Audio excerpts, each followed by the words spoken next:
Alors, chers amis présents, je suis ravie de vous voir et je pense qu'Anat et Nimrod le sont tout autant et peut-être encore plus.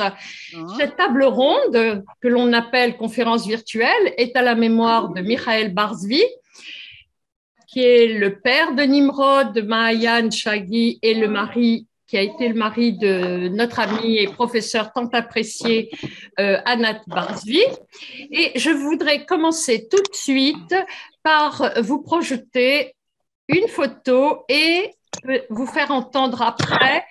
Vous entendrez après Anat en fin de table ronde qui va nous parler également du coin du souvenir. Et pour Anat, à qui je vais donner tout de suite la parole pour dire, Anat, ce qu'évoque cette photo en toi.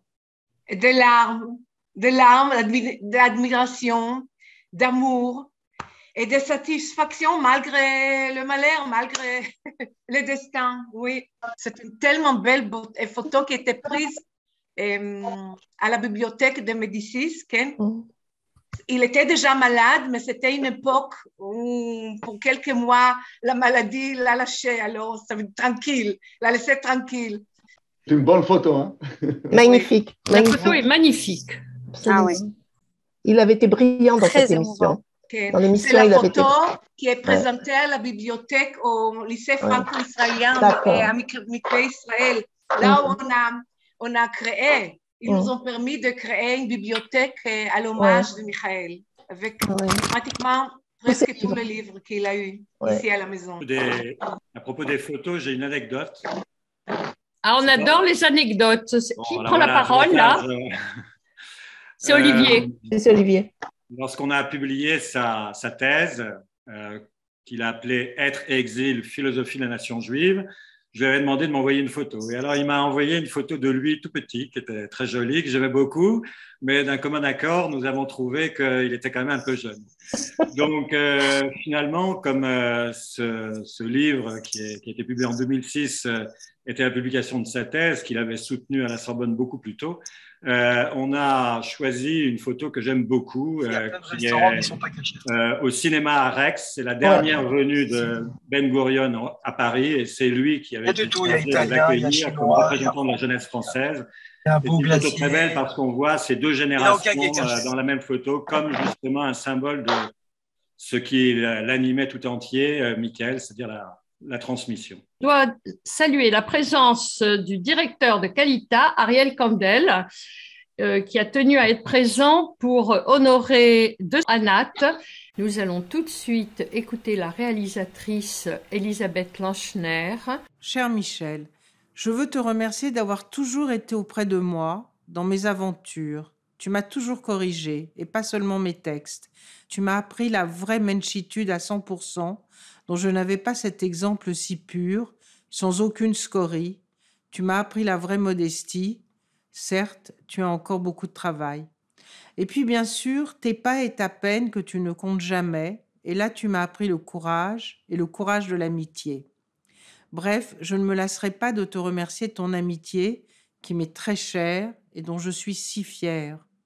Chère Elisabeth, merci pour ton soutien, ton affection. Je ne mérite pas les compliments de ton mail, je fais de mon mieux avec mon âme, mon esprit, mon mode de vie et mon éthique.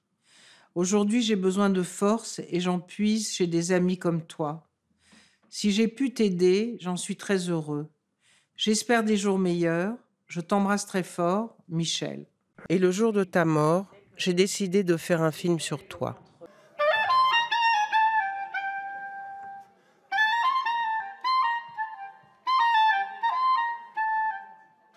J'ai fait mon alia il y a 40 ans et dans un tout autre état d'esprit que ce qu'on entend aujourd'hui. Je suis parti de France pour Israël avec un amour profond de la France, de sa culture et de tout ce qu'elle m'avait apporté. Et j'ai même utilisé ce patrimoine, cet héritage culturel français pour réussir mon alia et pour essayer d'apporter cet amour de la France en Israël.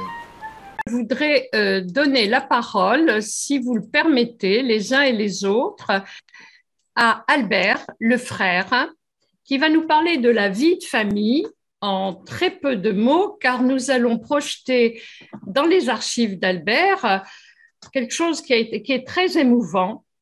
Qui était Michel Hershlikovitch ou Mikhaël Barzvi après l'Alia?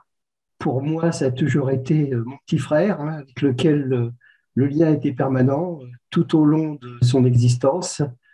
Ça a été très facile quand l'agent juif ou le KKN l'ont affecté à Paris, mais ça a été plus difficile quand il a fait son Alia en 1975, à une époque où les mots email ou WhatsApp ne figuraient pas encore dans les dictionnaires et où les communications téléphoniques étaient hors de prix.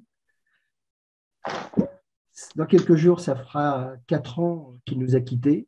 Son absence nous pèse et on se demande souvent quelle réflexion une situation lui aurait inspiré.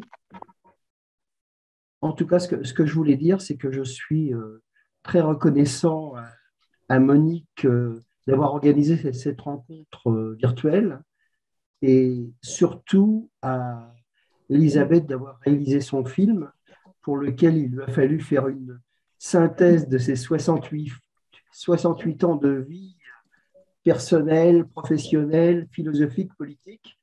Les choix n'ont pas été évidents, je suppose. Donc, dans ce film, je n'apparais que 4 secondes sur une photo où j'avais 18 ans et la première épouse de Michael, qui est la mère de ses enfants, on ne l'y voit pas. Hein. Mais bon, je suppose que pour les spectateurs qui ne font pas partie de la famille, le plus important, c'est que ce film, c'est quand même un hommage à l'homme de conviction qui était mon frère. Alors, si vous me permettez, je vais vous projeter des photos, donc, parce que le père de Michael a été déporté. Vous avez son Ausweis, son admis Techebi, mais vous avez également des bons moments, la roupa des parents, Michael et ses parents. Le père de Michael et d'Albert était bottier. Je trouve cette photo très, très touchante.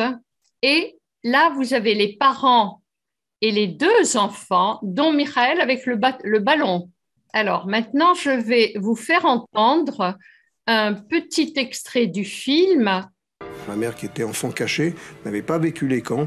Il pensait que élever des enfants avec 2 parents qui avaient vécu les camps d'extermination ou de concentration, ça aurait été trop difficile à porter. Alors, je vais vous faire entendre maintenant un 2e extrait qui est également très touchant.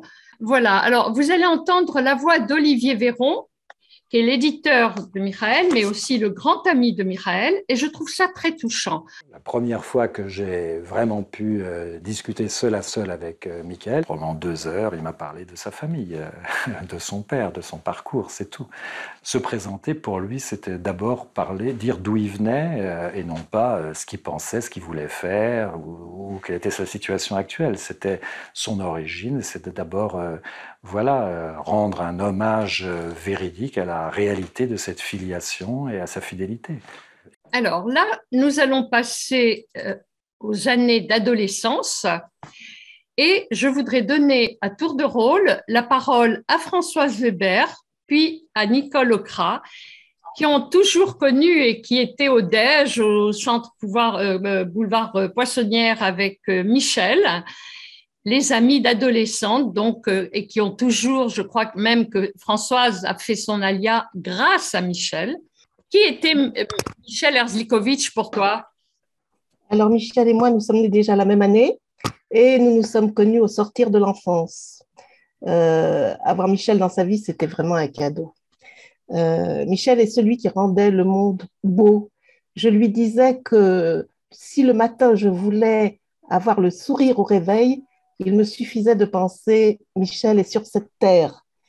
Et la deuxième pensée qui me venait tout de suite, c'était « pourvu que je meure avant lui », parce que je ne savais absolument pas comment je ferais sans lui. Lorsqu'il écrivait ses livres, il m'envoyait chaque nuit les pages qu'il avait rédigées. Et quand je me réveillais le matin, j'allais directement à l'ordinateur pour lire et relire sa dernière livraison. Et je préparais mes corrections, mes questions, mes suggestions pour l'entretien que nous aurions par Skype immanquablement dans la matinée. On pouvait passer 2-3 heures par Skype. 3 heures, j'exagère, mais 2, oui. Tous les jours, au quotidien. Et ces échanges quotidiens avec lui, ce sont les moments les plus enthousiasmants, les plus enrichissants de toute ma vie, encore aujourd'hui. Et quand je ne comprenais pas un passage, il prenait tout son temps pour bien l'expliquer, et de façon à ce que je puisse bien, disons, adapter le texte, parce que parfois, les phrases étaient... Évidemment, quand on écrit avec sa pensée complètement concentrée, et qu'on veut faire des modifs, ben des fois, il y a des phrases bancales. Donc, il fallait absolument que je comprenne vraiment ce qu'il disait pour lui faire les bonnes suggestions, qu'il pouvait refuser ou accepter. Hein, ça, c'était lui le patron de toute façon. Voilà. Alors, il me rendait intelligente, quoi, finalement. Mais je crois que tout le monde est d'accord pour dire que Michel, c'était le mentor, c'était le prof, c'était celui, le pédagogue, c'était... Voilà. Et par ailleurs, combien de fois ne lui ai-je pas envoyé un SOS juste parce que j'avais un problème que je n'arrivais pas à résoudre, un dilemme, et là, il m'appelait dès qu'il pouvait, en général très vite, et puis nous parlions, je lui expliquais, il m'expliquait, et quand je raccrochais, je savais exactement comment m'y prendre. Donc, Michel me rendait forte, intelligente, forte, Anna dira, elle, confiance en nous, c'est ce qu'il nous savait nous donner. Et moi, j'avais le sentiment que tant qu'il serait là, dans ce monde, rien de fâcheux ne m'arriverait, jamais. Voilà, je pouvais tout lui dire, et il savait qu'il pouvait tout attendre de moi. Notre confiance mutuelle était totale, sans faille, autant que le respect que nous avions l'un pour l'autre. Total et sans faille. Merci Françoise. Car plaisir. Si tu permets, je vais saluer l'arrivée de Sagui, un des 3 fils de Israël. Oui, j'ai vu qu'il vient de se connecter. Voilà. Voilà, je peux juste terminer ou arrêter, c'est comme vous voulez, hein, parce que voilà. Il y a un petit film qui relate un petit peu cette période. Oui. Et si tu permets, je vais rebondir sur ce que tu as dit, la présence et cette façon omniprésente d'être avec ses amis. Absolument. Et je vais donner la parole à Nicole Okra pour qu'elle puisse également nous dire qui était Michael Barzvi ou Michel Herzokovitch pour elle. Bonjour à tous. Alors, c'est vrai que je fais partie du clan de ceux qui l'appelaient Michel, puisqu'on s'était connus à 15 ans. On est aussi de la même année, mais j'avais 3 mois de plus que lui. Alors, quelquefois, il disait que j'étais son aîné. Et j'avais cette chance et ce privilège pendant les années d'adolescence d'avoir bénéficié de son aura. Dans les souvenirs que j'ai, le premier voyage que j'ai fait en Israël en 1967, c'était avec lui dans le cadre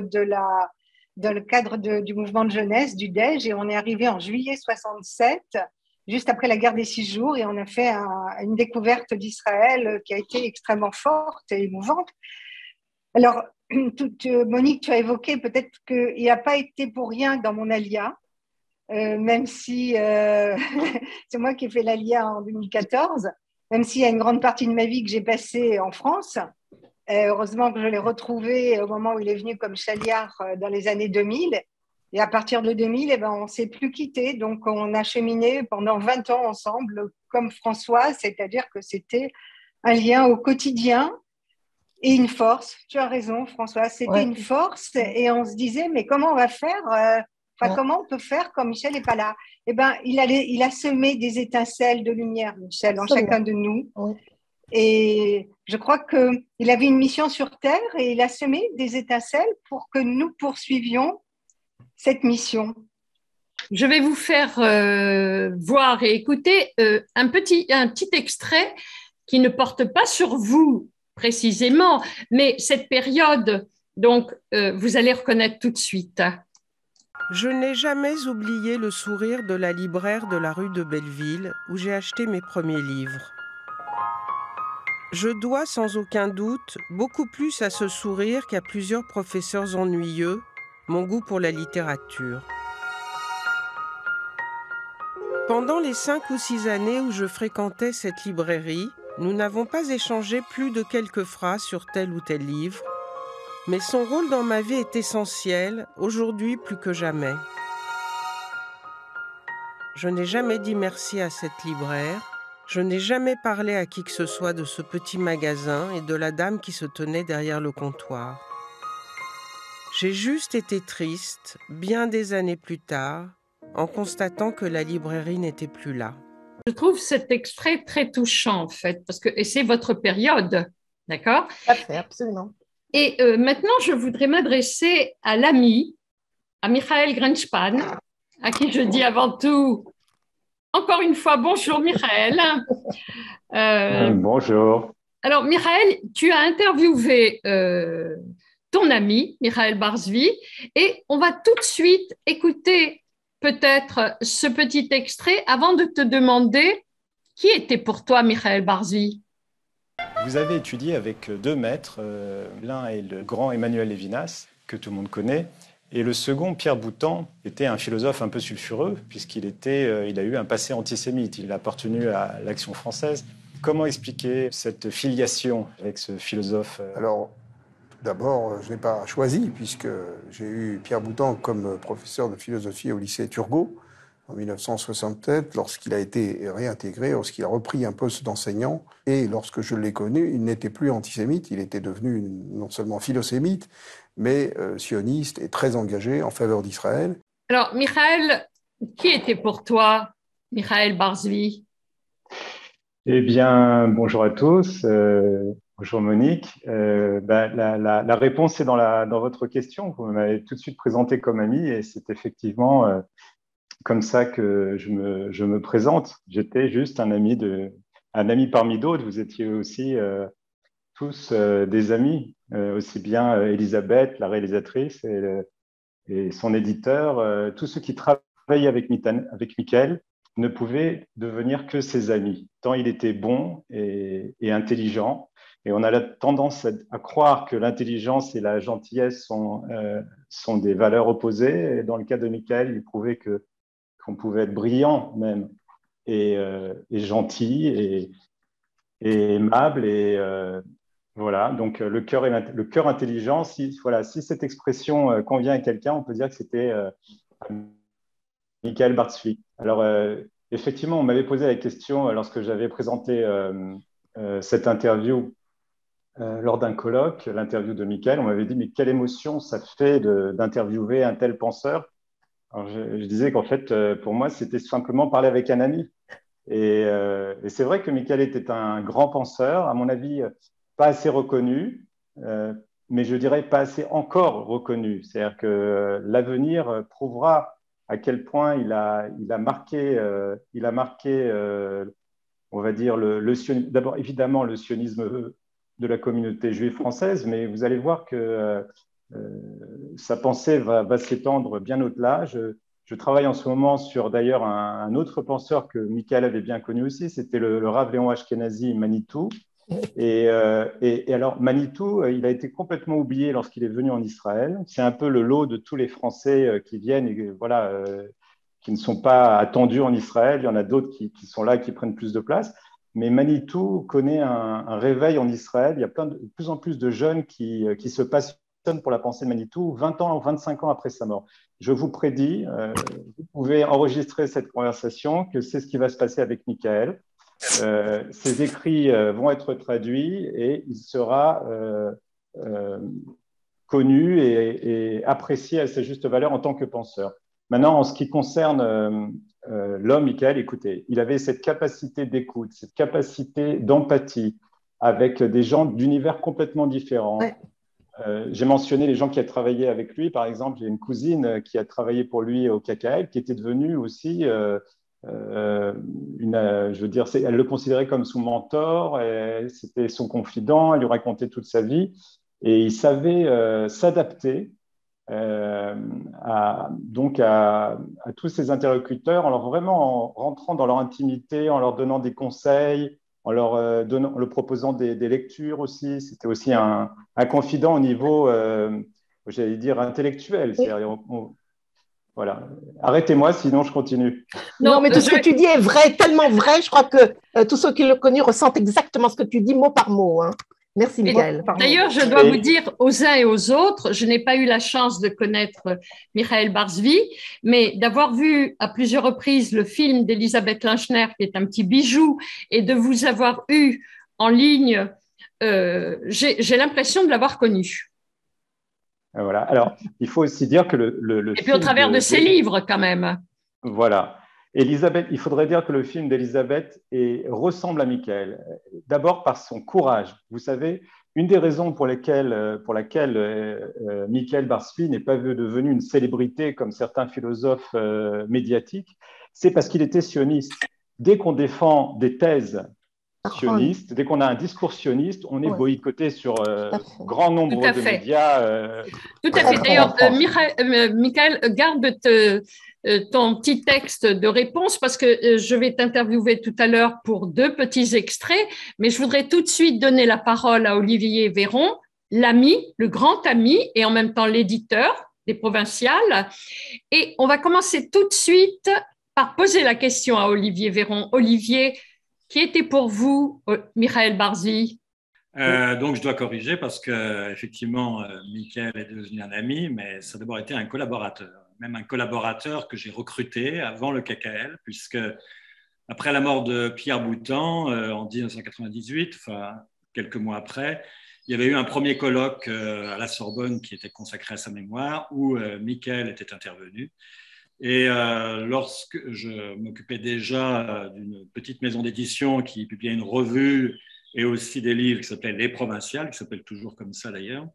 Et lorsque, en septembre 2000, à cause de ce qu'on a appelé la deuxième intifada, j'ai eu le sentiment qu'Israël revenait au centre des préoccupations internationales, je suis allé chercher Michael à Tel Aviv, enfin plus exactement, je lui ai envoyé un fax et il m'a tout de suite répondu et c'est comme ça qu'on s'est rencontrés par la suite à Paris lorsque il était venu pour une année sabbatique, donc il avait exactement 50 ans, c'était en 2001 sans doute, et c'est à ce moment-là qu'il a commencé à préparer la publication de sa thèse, etc. Mais disons que voilà, je l'ai recruté d'abord pour participer à cette revue et à cette maison d'édition, et c'est devenu un ami parce que c'était un collaborateur sur les questions les plus importantes pour lui et pour moi, c'est-à-dire le nationalisme, le sionisme et pour ma part le christianisme. Donc voilà pourquoi c'est devenu un ami très cher. Et évidemment, je ne me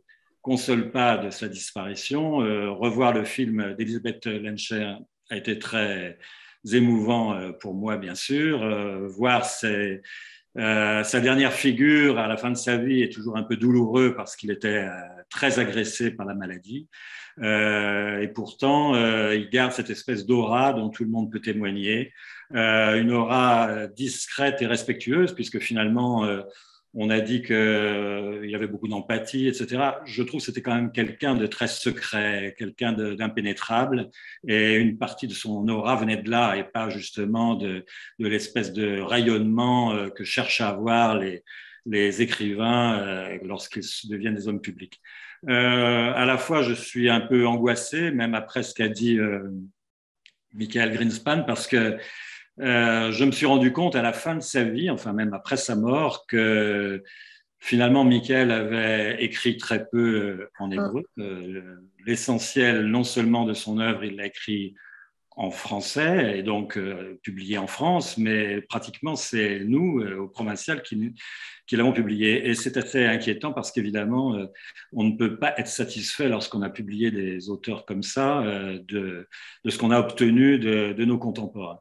Voilà, je ne vais pas vous faire un long discours, mais par exemple, on a vu, j'ai déjà parlé tout à l'heure de l'importance pour lui de la notion de transmission, évidemment, pour définir le judaïsme, pour définir sa manière d'être et même sa manière de passer d'un jour à l'autre et d'une personne à l'autre, sans doute. Eh bien, cette question de la transmission, c'est l'objet d'un de ses derniers livres, même de son dernier livre Entume, dirons-nous, et que nous avons appelé Pour une politique de la transmission. Et à ce moment-là, Ce n'était pas pour ça qu'il avait publié ce livre à ce moment-là, parce qu'il l'avait en tête depuis longtemps, mais la France était animée de beaucoup d'interrogations. Elle constatait le désastre de son système éducatif. Énormément de mouvements prenaient corps à ce moment-là pour essayer de réformer une fois de plus l'éducation nationale, l'université, etc. Et pourtant, alors, était-ce à cause de son sionisme? Était-ce à cause de... tantôt on lui reproche son sionisme, tantôt on lui reproche sa mémoire et sa fidélité à Pierre Boutan, tantôt on va lui reprocher ce concept que je trouve moi très juste et à la fois très amusant, qui est la nouvelle alliance entre juifs et chrétiens. Bref, il y a beaucoup de choses à lui reprocher.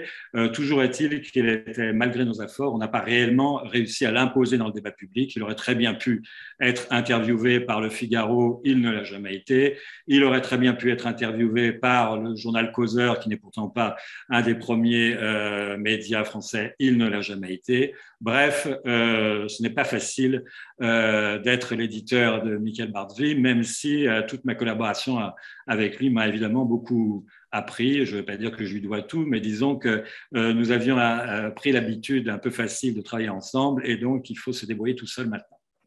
Alors, si vous permettez, justement, j'ai un petit extrait du film d'Elisabeth Lanchner où vous apparaissez et qui sera suivi d'un deuxième extrait très différent, mais on en reparlera tout de suite après. Et quand, en septembre 2000, on a décidé de creuser la question des relations entre juifs et chrétiens, j'ai écrit un fax à Michael Bardsvy en lui demandant de collaborer à notre entreprise, et il m'a dit « ça tombe bien parce que j'ai justement l'intention de démontrer qu'il y a une nouvelle alliance entre juifs et chrétiens et que c'est quelque chose de très important ». Il a assez peu publié en Israël, il a plutôt publié ses livres en français et donc en France. Et il se trouve que, en fait, ces livres, pratiquement tous ces livres, sauf les deux premiers, ont été édités dans le cadre de cette collaboration. Donc, bon, c'est aussi un collaborateur, c'est-à-dire quelqu'un avec qui on peut batailler sur des textes, qui poursuit ses propres objectifs. Donc, on n'est pas forcément toujours rassuré sur la... Alors, je vais faire suivre ceci d'un autre extrait, car j'ai vraiment l'impression que Michael Bardsvy se confiait à vous. Et là, ça porte sur son désir de faire d'abord des études de philosophie. Donc, le père de Michael va voir le Boutan, et puis ils finissent par aller prendre une bière ou un café au bar du quartier. Et le plus beau des compliments du père. Un des plus beaux compliments que son père ait fait à Michael Bardsvy, c'est quand il lui a dit « Toi, au moins, tu as su mettre la philosophie au service de ton peuple. » Je vais redonner la parole à Michael Graspan. Je vais te demander d'intervenir pour les répliques, parce que j'ai beaucoup aimé le passage du film, les répliques de Michael Bardsvy à Bernard de la Villadière sur la 6. Ah ouais. C'est un documentaire qui est entièrement à charge. Le travail de recherche n'a pas été fait de façon, je dirais, sérieuse, parce qu'il y a des erreurs factuelles gravissimes. Parce que quand on se trompe sur des chiffres, quand on se trompe sur des dates, quand on se trompe sur des faits historiques qui sont avérés, après, on a des difficultés à défendre son travail. Je comprends qu'en ce moment, les opinions publiques soient extrêmement crispées sur cette question. Mais enfin, il y a des exemples criants et deux erreurs historiques dans une même phrase. D'abord, la Cisjordanie a été annexée par le royaume de Transjordanie, non pas en 47, mais en 49 déjà. À aucun moment il n'y a eu d'État palestinien. Et d'ailleurs, jusqu'aujourd'hui, Israël n'a pas annexé la Cisjordanie. Je comprends que vous soyez un peu énervé. Pas du tout énervé. Lorsque vous parlez, par exemple, de Juifs qui ont acheté une maison dans le quartier musulman de Jérusalem, vous dites ce sont des colons. C'est du racisme, monsieur. On a le droit d'acheter une maison où on veut. Si j'achète un appartement dans votre immeuble, vous allez dire que je suis un colon. Enfin, c'est complètement absurde. Un juif a le droit d'habiter n'importe où. Après, sur les choix politiques des implantations, où elles sont ou pas, on peut discuter. Ça, c'est un choix politique. Mais le fait de dire qu'un juif ne peut pas habiter, laissez-moi terminer si vous permettez, le fait de dire qu'un juif n'a pas le droit d'habiter dans un quartier musulman, ça voudrait dire que si un arabe achète un appartement dans mon immeuble, ce ne sera pas un voisin, ce sera un colon. Non, ce sera un voisin. On n'oublie pas que l'engagement de Michael Bardsvy, c'est le sionisme. Le sionisme est défendu de manière, mais vraiment très intelligente et très à droite. Alors maintenant, je reviens à Anat, car j'avais opté pour un ordre des intervenants. Ne vous inquiétez pas, les enfants, Nimrod, Maayan et Sagi, votre moment va bientôt arriver. Et Anat, il y a un moment qui est très important dans ta vie avec Michael, c'est la choupa.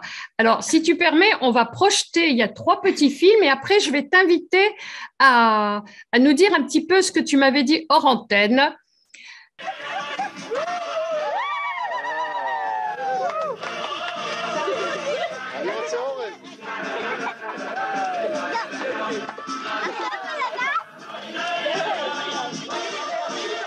Et t'as demandé en mariage quand? La phrase n'est pas bien rédigée. Il ne m'a jamais demandé.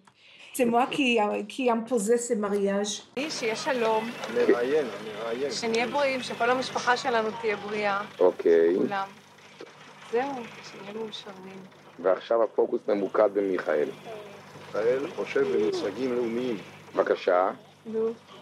חושב שהחתונה הזאת תביא ברכה ושלום על עם ישראל. אמן. Je crois que toute notre vie, à part le grand amour et le respect qui était au-dessus de l'amour, et les valeurs, l'échelle de valeurs tellement élevées, des valeurs sionistes et sociales, et amicales et familiales, et tout était au-dessus de la parapluie du sionisme. Et même quelques semaines avant sa mort, je demandais, est-ce que tu regrettes notre mariage? Parce que comme vous avez vu, il ne voulait jamais marier. C'est moi qui ai imposé. Moi, j'ai ressenti, je ne sais pas pourquoi, que je suis obligée de me marier avec lui et de voir son nom, Bar Tzvi. Parce que Tzvi, c'est aussi le nom d'Israël. Alors, Bar Tzvi, c'est le fils de Tzvi, mais le fils d'Israël. Mais alors, il a dit, prends mon nom, mais pour cela, il ne faut pas se marier. Bon, bref, et pour lui, il m'a dit que la seule signification était le peuple d'Israël. Alors, si on se marie, on ne le fait pas pour nous-mêmes, on le fait pour le peuple d'Israël. Et comme je reviens à ce que j'ai dit il y a une seconde, quelques semaines avant sa mort, je demandais, est-ce que tu regrettes? Il a dit, si ce n'était pas pour Israël, j'aurais jamais accepté de me marier. Je voulais être avec toi, mais à notre âge, il ne fallait pas se marier parce que chacun de nous avait ses enfants, etc. Alors ça, c'est ce que je peux dire. Je peux dire, ajouter que toutes ces valeurs vraiment qui sont venues à peu près ma deuxième nature après sa mort, pour moi, ce n'était pas facile du tout. J'étais jalouse de tout le monde, de tous ses amis, et ses enfants, et son travail, ses projets, tout, parce que je voulais le voir aussi pour moi, et j'ai ressenti qu'il était avec moi, mais il était pour les autres, franchement. Et c'est seulement dans les dernières années où j'ai pu vraiment me reculer sans ressentir abandonnée ou négligée. Moi, j'étais élevée comme une fille unique, alors je n'étais pas habituée de partager l'attention avec quelqu'un. Et avec lui, il fallait que j'apprenne, pas seulement avec les amis, mais avec le peuple d'Israël. Alors, c'est ce que oui, c'est la seule chose que je peux dire. Magnifique. Merci, Anat. C'est magnifique ce que tu dis, Anat, vraiment. Alors, si vous permettez, c'est vrai. Tu me connais? Oui, mais bravo, bravo. Si vous permettez, on va donner la parole à Nimrod, qui va parler au nom des 3 frères. Je vais d'abord commencer par le petit film et après, je vais demander à Nimrod, peut-être même de traduire ce qu'il dit, parce que le petit extrait est en hébreu. Alors. אני זוכר כילד את אבא מבלה הרבה שעות בין הספרים האקטואליה וספורט. איתנו בטור דה פרנס, רוגבי או כדורגל. המסר העיקרי מאבא, אני חושב, נמצא בישראליות שלנו. אבא שעלה לישראל מצרפת, היה לו מאוד חשוב לראות שאנחנו גדלים בישראל, מדברים עברית, הולכים לצבא. הקשר הזה בין העם היהודי לארץ ישראל היה משרש אצלנו, חשוב לכולנו. אנחנו מאוד מאוד מתגעגעים לאבא.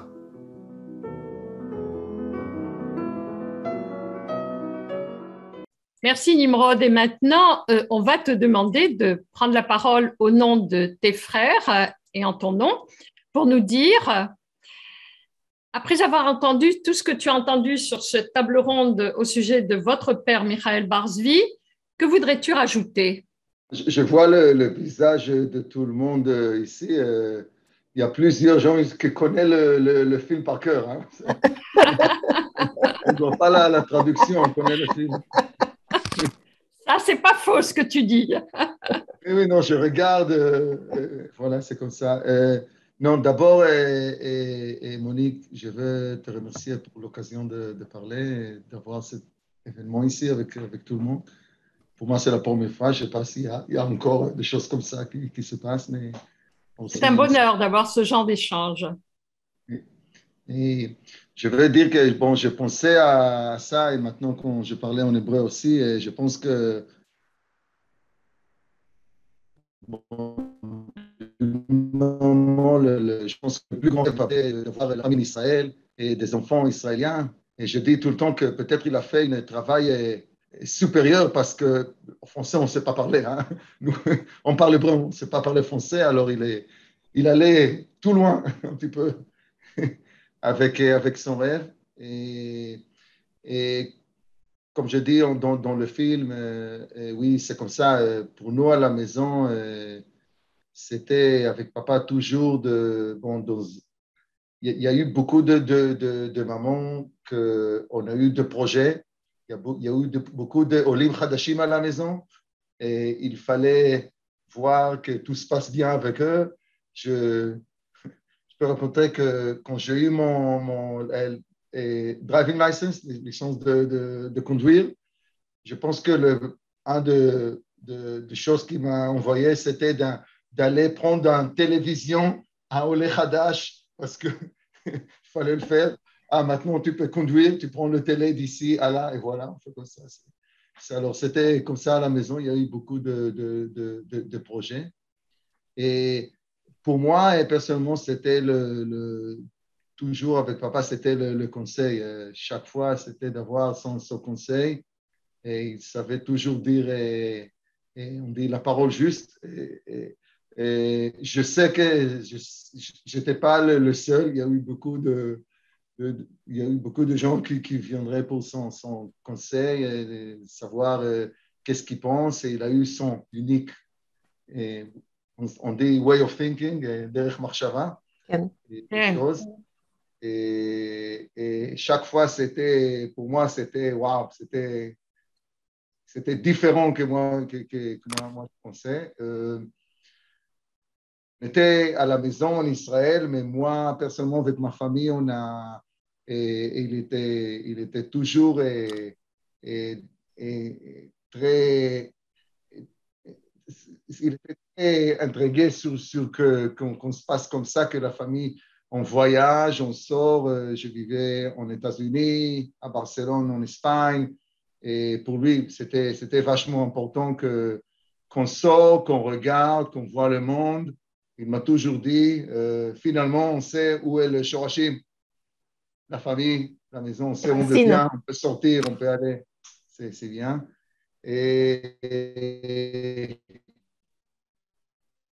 Merci Nimrod. Sagui, Oui, est-ce que tu as quelque chose à dire?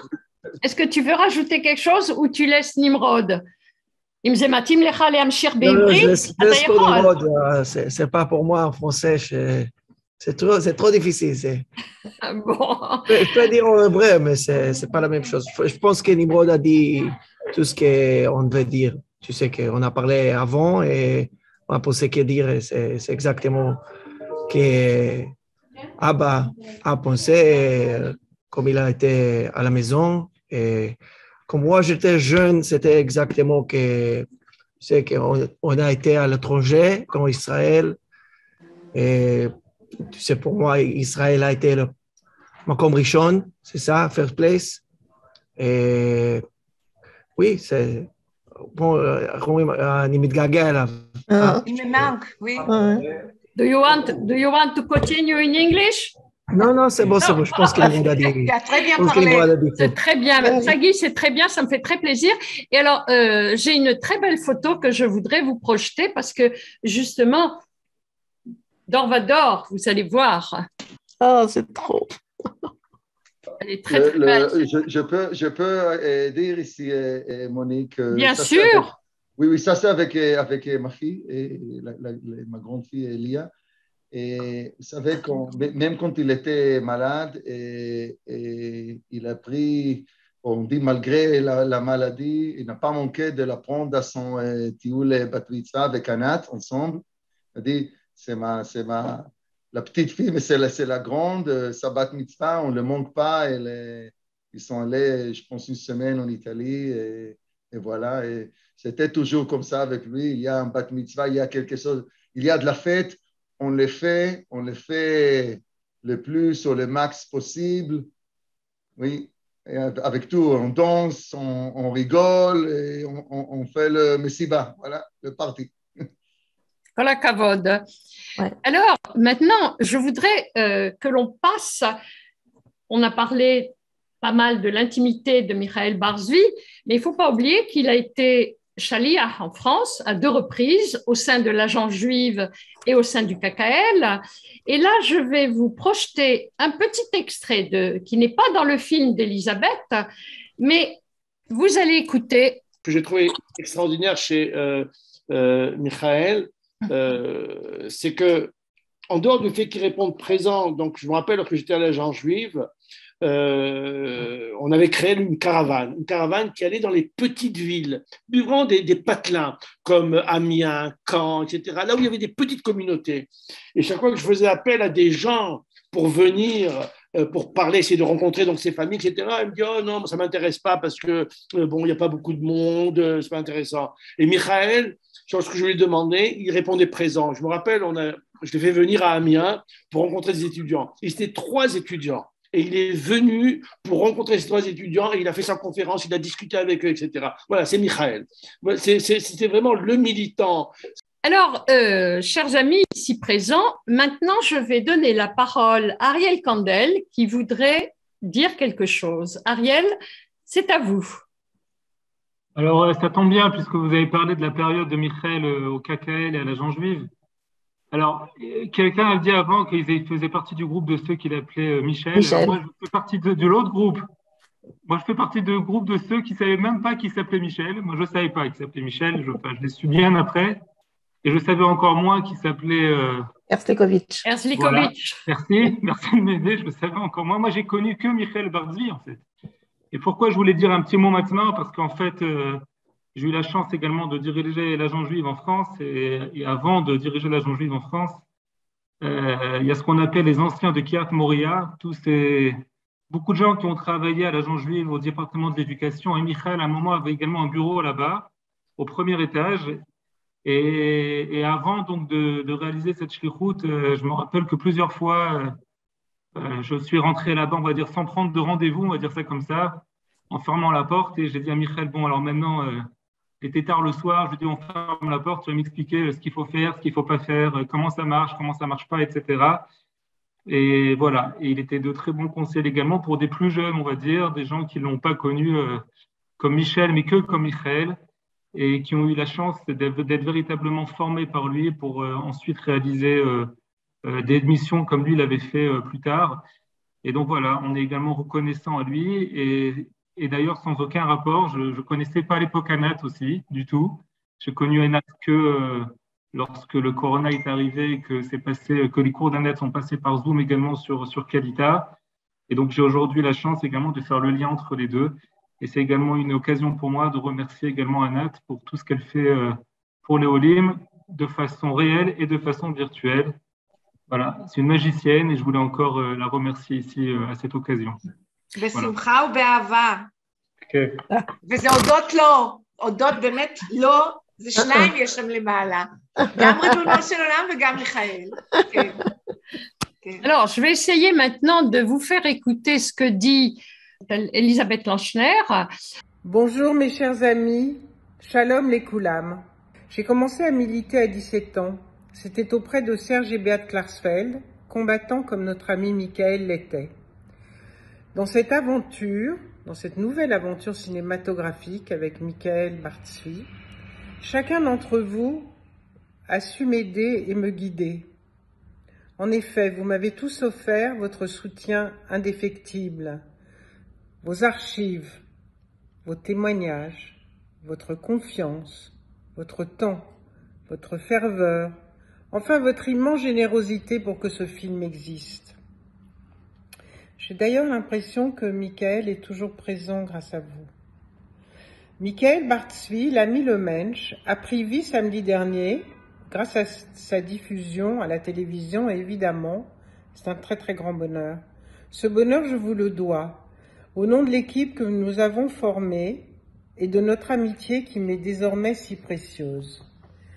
Je veux particulièrement remercier aujourd'hui Anat, bien évidemment, Nimrod, Mayan, Sagi, Toda, Michael Greenspan, qu'aurais-je fait sans tes archives magnifiques, mon cher Olivier Véron, qu'aurais-je fait sans ton témoignage lumineux, Albert, merci de cette archive familiale tellement succulente, Françoise Weber qui continue à me corriger mes textes, puisque Michel n'est pas là pour le faire. Et chère Monique Nakache, merci d'avoir organisé cette rencontre.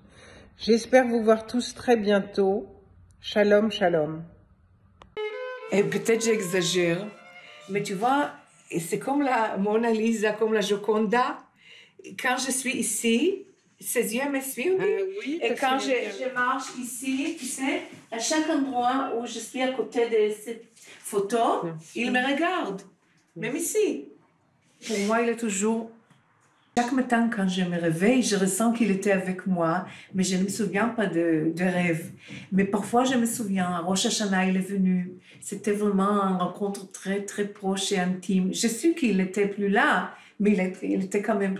Vous voyez que Elisabeth, qui n'a pas pu être des nôtres aujourd'hui, mais qui est très présente par la pensée, je crois que le temps qui nous est imparti a bien avancé. Je voudrais remercier... Pardon? Je voudrais remercier l'ensemble des participants, des présents. Bon, c'est Madame Haddad qui voulait dire quelque chose, mais que je n'ai pas entendu. Et je vous dis vraiment la meilleure façon d'honorer la mémoire de Michael Barzvi est d'en parler et de lire également ses livres. Et personnellement, j'ai adoré La pensée en tume, qui est quelque part le testament de Michael Barzvi. Merci à tous, merci Anat, merci les enfants, merci Olivier Véron, merci. Vous avez les excuses d'Olivier Rafovitch qui a été rappelé pour une urgence. Donc, je peux dire un mot? Oui, bien sûr. Oui, je suis Anat sur les cours d'hébreu et je ne connaissais pas Michael. D'abord, je te remercie d'avoir raconté cette histoire. Excusez-moi, mais je peux dire, si j'ose, Anat, je peux l'appeler Michael tellement elle aime l'hébreu. Wow. Merci Elie. Si vous avez des questions, on peut encore peut-être prendre un petit peu de temps. Si les uns et les autres veulent intervenir, n'hésitez pas. On peut vous remercier d'abord. C'est bien avec ça. Merci. Merci pour ces beaux témoignages. Oui. Comment on peut voir le film? Ah ben je vais le monter en film. Là j'enregistre. Et puis après, non, mais le film. Le film, c'est sur la chaîne Toute l'Histoire, mais c'est un bouquet. C'est pas la chaîne Histoire, c'est la chaîne Toute l'Histoire. Et peut-être qu'un jour, Kalita aura les droits, achètera les droits pour projeter le film. Auquel cas, on sera reparti pour une nouvelle table ronde. Ok. En tout cas, Anna, je pense que dans le travail que tu fais, Michael, il est là parmi nous à chaque shiur, à chaque cours. Oui. Et vraiment, il te donne beaucoup de force. C'est vrai, je le ressens toujours, oui. Et nous surtout, parce que vraiment, tu nous remplis d'ivry et de spiritualité, de philosophie, de tas de choses. Donc, voilà la raison pour laquelle, quand l'agence de presse m'a fait part de la sortie du film, j'ai tout de suite proposé d'organiser cette conférence virtuelle en hommage, bien sûr, à la mémoire de Michael Barzvi, mais aussi en remerciement à Anat pour tout ce qu'elle fait. Car je vous rappelle qu'on est parfois plus de 170 à nous connecter à son ulpan musical. Oui, quel travail. Alors, je vous remercie, mais vous voyez, c'est un exemple de la suite de la vie de Michael. Ben oui. Parce que moi, j'ai pris ma retraite un mois après sa mort. Mais avant, je ne savais pas qu'est-ce que je ferais dans le temps libre. Alors, il m'a dit, ne t'inquiète pas, les choses vont arriver vers toi. Et c'est grâce à Nicole Okra qui est aussi avec nous, qu'on a cherché ensemble. Alors, je crois qu'on va arrêter cette table ronde. On va remercier Anat, on va remercier Nimrod, Maayan, Sagi, Olivier Véron, Albert, le frère, Françoise, Nicole, Michael Grinspan. Et je vous dis à tous merci. Et merci à toi. Une prochaine merci à toi. Et à vous, Kalita. Merci beaucoup, Anat. Merci pour tout. Bémet. Merci Monique de nous avoir permis de nous réunir tous autour d'un art. Merci à tous. Merci. Merci Kalita aussi. Shalom, Velish Kamea.